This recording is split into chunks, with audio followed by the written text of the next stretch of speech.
Funeral attendees recently got the shock of a lifetime. When a person on the verge of being buried suddenly.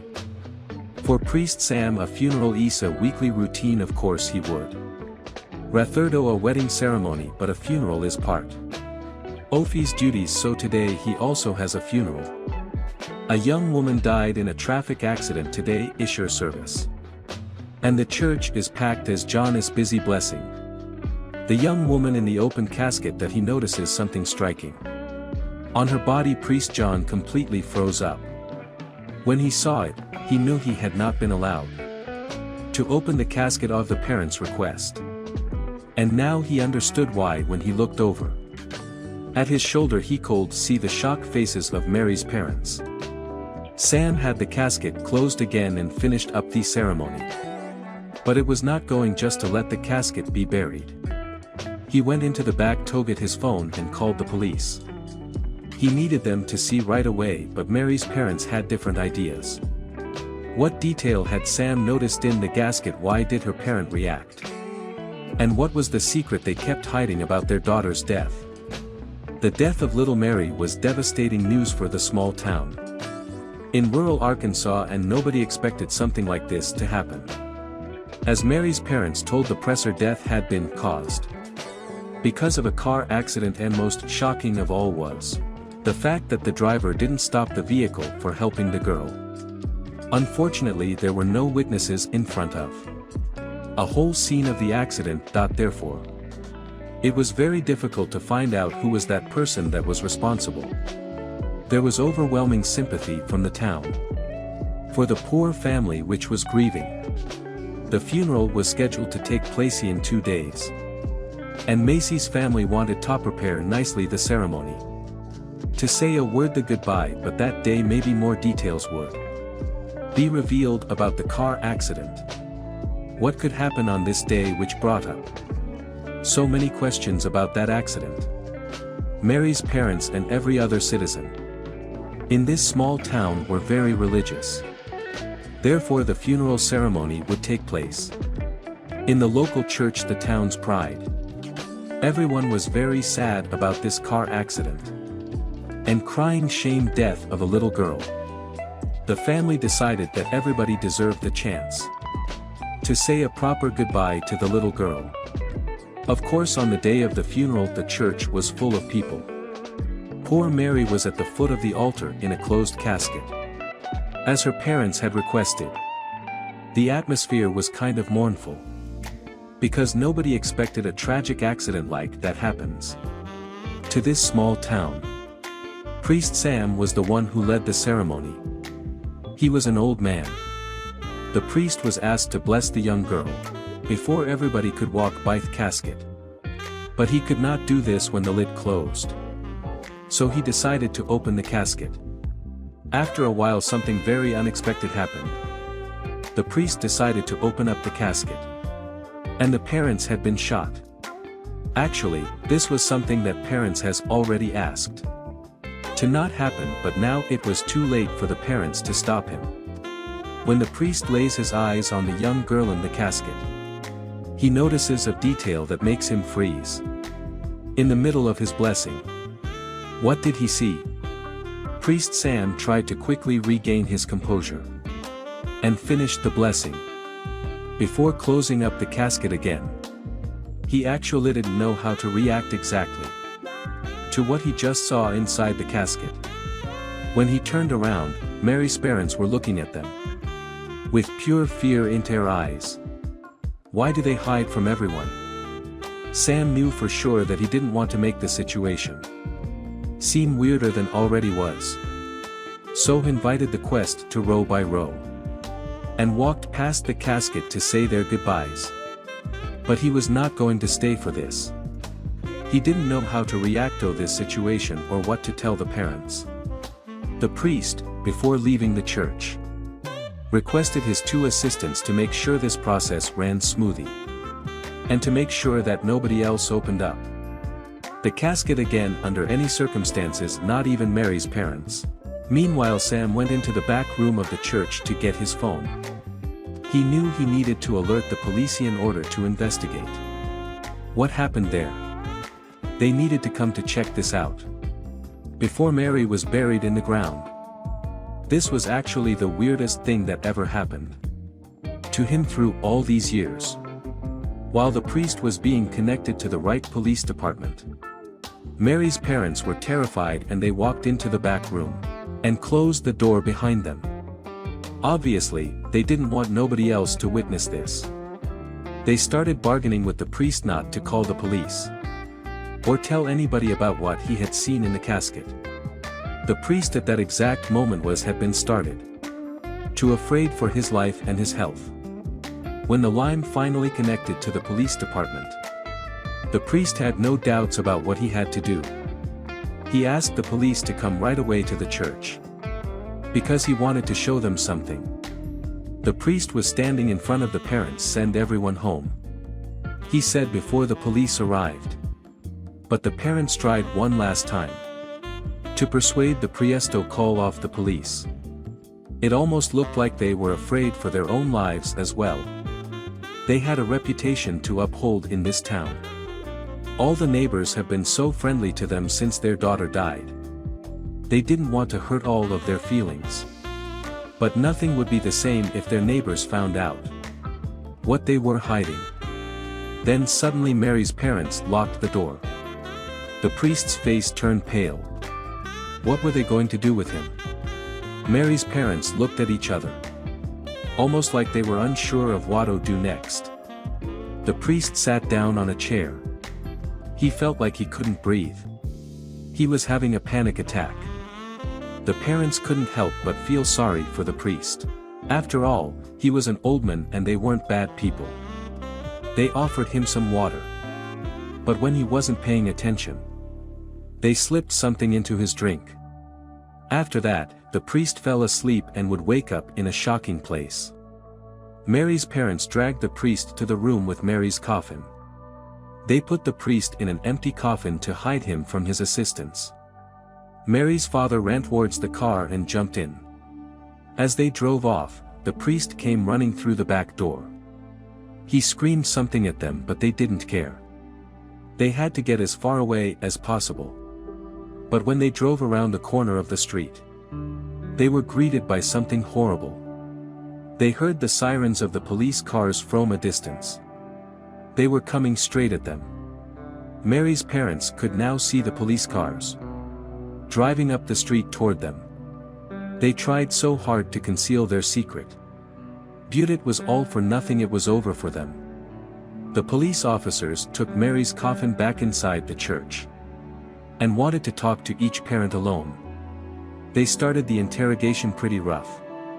The officers told Mary's parents they had to look inside the coffin. That was the only way to get the truth out. But when Andre went to get the coffin, he came back empty-handed. The coffin is gone, he said. He looked at his partner in disbelief. How is that possible? We were all in this room together. You could feel the tenseness in the air. What had happened with Mary's coffin? Was there someone else involved? The officers handcuffed Mary's parents to their chairs. They walked out the door, wanting to investigate, but the church is massive. It has lots of different hallways and secret hideouts. The officers also don't have access to every part of the church, which makes this very tricky. They need to handle this with care. The coffin must be on the ground floor. You can't go downstairs with it. They decide to split up. Don went to the back of the church and Andre to the front. He ordered everyone to stay inside and lock the front door. The people in the church started mumbling. They disagreed with what was happening, but they had no say in it. In the meantime, Don discovered where the footsteps came from. He walked as silently as he could, gripping his gun. His belt, he wasn't going to use it. Both needed it for protection. He opened the door slightly, just enough to see what was happening. On the other side, someone was standing over Mary's coffin. Put your hands where I can see them, he shouted, and turned around slowly. The man over Mary's coffin he put his hands up in the air and turned around. Hello. "Don," he said, "nice to see you again." Don couldn't believe his eyes. He dropped his gun and stood there confused for a second. Then Andre came running through the door. He had heard Don shouting. He yelled, his gun in his hand, and pointed it at the man. "Stay down," Don said, "I know this man." "Who were you?" Then he scared the man. Don answered for him, "This is Sam, my old partner. He quit the police last year to join the police." "So what is he doing here if is police?" Andre thought. He'd noticed Sam was holding something in his hand. He nodded. Don to look at it, too. Sam sprinted towards the door and tried to run through Don and Andre. But they grabbed him by his arm and pushed him against the wall. "You are going to tell us everything you know, Sam," Andre said in a demeaning tone. Sam knew was over. Don and Andre took Sam to the room with Mary's parents. They expected to see surprised faces, but that wasn't the case. Mary's parents looked at Sam with disbelief. Almost looked like they were disappointed to see him. Sam was sat across from Mary's parents. They looked defeated at each other. Then they started talking to each other. Sam apologized to Mary's parents. Andre demanded an explanation. Sam started talking. "It all started when I met Mary's parents at a parents' meeting. My daughter goes to the same school as Mary did. We became friends and confided in each other. I told them about a special operation I was working on." Sam continued, "It was top secret, but it needed their help. I was tailing a notorious bank robber at that time, and had to hide some evidence." Don and Andre listened carefully. This was something they had never dealt with before. "It was never meant to go this way," Sam said remorsefully. "Mary came over one day to play with my daughter. I wasn't paying attention, then suddenly Mary was gone." Sam looked at Mary's parents. "I thought you guys came over and picked her up, but when I saw the news the following day, I knew that wasn't true. I searched your house to find the evidence. I gave you to hide. But when I couldn't find it, I knew you guys took it with you." Sam opened his hand and revealed a disc. FBI was drawn on the top with big letters. Mary's parents had hidden the evidence in Mary's coffin. They thought no one would ever be able to find it then. But they were wrong. This family has worst moment. A Tennessee family mourning. The tragic loss of a 6-month-old baby was left reeling when they discovered his casket out of the ground and floating in water days after he was supposed to be buried. Ashton Mackey died on May 13 after becoming extremely ill. A sudden passing that left his loved one stunned. "My heart is so heavy right now. I can't even begin to put it into words." His grandfather wrote on Facebook after the little boy's death. "I know that God makes no mistakes. And that God knows best right now. I'm having a hard time with it." Relatives gathered on May 20th to say goodbye to Ashton. First coming together at New Faith Bible Baptist Church. And finally at New Park Cemetery's Babyland, where the infant, described in his obituary as a little angel, was to be buried. Ashton's family visited his grave Monday to pay their respects, but found the baby heartbreakingly small white casket above ground in a dirty puddle of water. A video of the incident showed. "This is what I come up here to," a relative said in a Facebook live feed. The casket was supposed to be buried 9 days earlier. Loved one said. Ashton's mother, Alicia Mackey, told InsideEdition.com that while she was not able to watch her son's casket be lowered into the ground, her uncle stayed for the actual burial. "He watched them bury him," she said. "Then I come, on Monday, and his casket was upside down, in floating water. It was on top of the ground. The sight left the young mother reeling," she said. "I was distraught that I was devastated. I was confused," Mackey, 25, said. I thought I was going to pass out. I didn't know what to think. Since it was such a small casket. Ashton's final resting place had only been lowered 2 feet into the ground.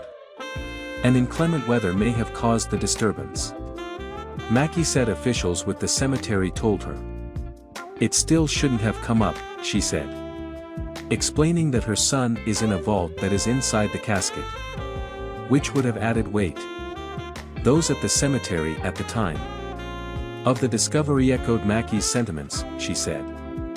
A man there said he never seen nothing like it. He said he had been working there 32 years. And he never seen nothing like it, she said. After finding Ashton's coffin appended. His family set to put it back in the ground and redig his grave. Mackie said. The unexpected disturbance at her son's grave city has left Mackie even more devastated. She said. To see the casket again. It brought back bad memories. She said. I just want him to rest in peace, Mackie added. I haven't slept, I'm scared to go to sleep. I've already been dealing with the loss, but it's gotten worse. The Shelby County Health Department is reportedly investigating the incident. The New Park Cemetery has not responded. To a request for comment by InsideEdition.com. This was the most terrible moment. For this family Rosa Isabel Cespedes Calaca was reportedly being buried April 26 when, in the midst of a funeral procession in Peru, mourners carrying her coffin heard a strange knocking sound. From inside the coffin that it was Calaca, who was actually alive and found to be gasping for air when the coffin was placed on the ground. She opened her eyes and was sweating. Juan Segundo Queijo, the caretaker of the cemetery, described the scene. I immediately went to my office and called the police. Metro UK reported that after Calaca observed everyone at her own funeral, her family rushed her to referential hospital Fairnave for care. Doctors had difficulty finding signs of life, immediately putting her on life support. Until she died a few hours later. The family essentially had to say goodbye twice. Some family members believe a coma may have been improperly diagnosed as a death. We want to know why my niece reacted yesterday when we were taking her to be buried. An unnamed aunt of Calaca's reportedly told local media in Lambayeque. We have the videos in which she pushes and touches the coffin. Her initial prognosis resulted from a car crash that occurred on Chiclayapixi Road in Lambayeque, on the northern coast of Peru. The crash took the life of Calaca's brother-in-law and also resulted in serious injuries to 3 of her nephews, who were described as being in serious condition. Now, the family wants answers. Peruvian authorities have gotten involved to investigate, namely Lambayeque Regional Hospital, the hospital where she was first treated following the car accident. Newsweek reached out to Lambayeque Regional Hospital for comment. This isn't the first time someone has woken up after a death diagnosis that in a bizarre incident. A 76-year-old woman who was believed to be dead came to life moments before she was to be cremated, as her family members prepared for her last rites. At Mud Hale village in Baranti, the woman, identified as Shakuntala Gaikwad, tested positive for cancer and COVID a few days ago. She was isolated at home but her condition deteriorated due to old age, following which the family decided to move her to a hospital in Baranti. On May 10. The elderly woman was taken to Baranti in a private vehicle. The family tried to secure a hospital bed for her in Baranti but were unable to. As they waited in the car, the woman fell unconscious and stopped moving. The family assumed that the woman had died. They also informed their relatives about the last rites. The family took her back home and started preparing for cremation. As the relatives mourned the loss, the woman was placed on the bier for her final journey. Suddenly, the woman started crying and then opened her eyes. Shocked, her family took her to a hospital. Policeman Santosh Gaikwad confirmed that the incident had taken place at Mudhale village in Baramti. Meanwhile, the woman was admitted to the Silver Jubilee Hospital in Baramti for further treatment, said Dr. Sadanand Kale, the founder of Silver Jubilee Hospital.